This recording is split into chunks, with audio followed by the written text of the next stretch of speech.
Ketika saya dilantik itu saya harus mengucap sumpah. Ketika sumpah terucap, itu saya ngibaratkan saya itu berada di bawah tiang gantungan.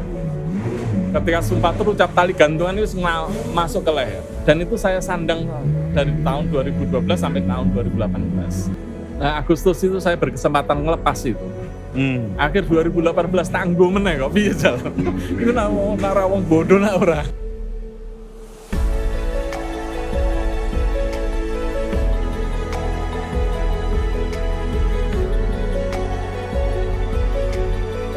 Kenapa pada akhirnya jadi kepala desa gitu ya? Itu kan sebenarnya sebuah eksperimentasi. Melakukan rekayasa sosial, bagaimana membangun sebuah kesadaran kolektif di tempat saya hidup itu, tempat saya lahir, yaitu Kampung Dolanan itu. Ternyata butuh waktu lama. Tak mulai tahun 99. Tahun 2007 itu baru lahir satu kesadaran kolektif tadi. Artinya butuh waktu yang cukup panjang hanya untuk sekedar membangun kesadaran kolektif bahwa kita punya sesuatu yang unik yang namanya dolanan tadi.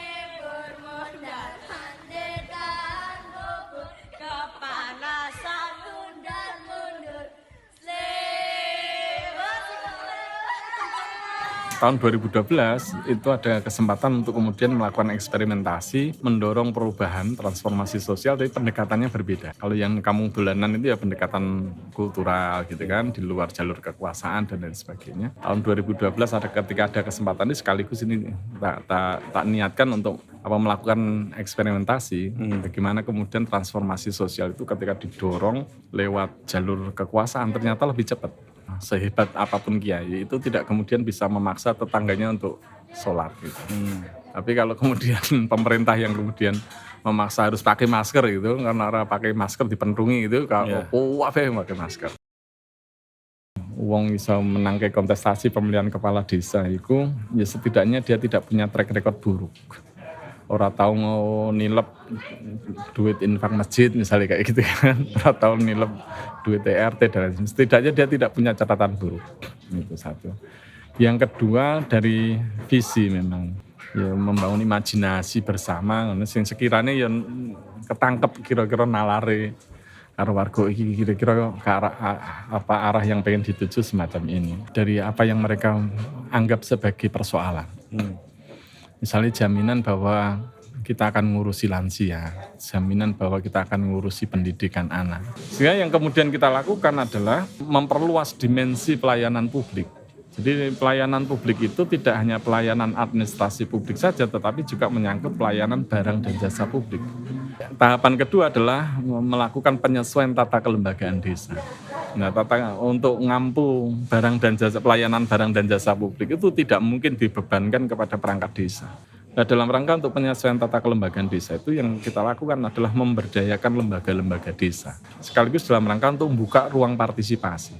Sehingga kalau di Panggung-Harjo keberadaan BUMDes itu sekaligus digunakan untuk memberikan sumber penghidupan yang layak kepada sebagian warga desa yang mengalami kerentanan.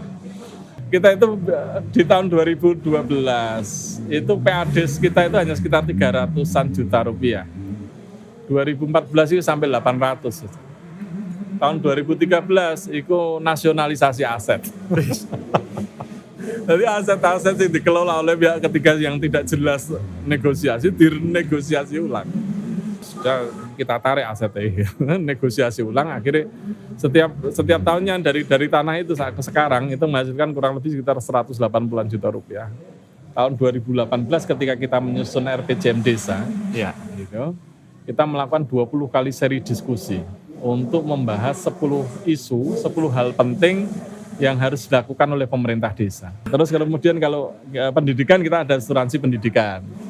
Keyakinan kita itu bahwa satu-satunya cara untuk memutus rantai kemiskinan itu hanyalah pendidikan. Sehingga kemudian di tahun 2024 nanti itu kita mencita-citakan gitu 100% warga desa Panggung-Harjo sejahtera.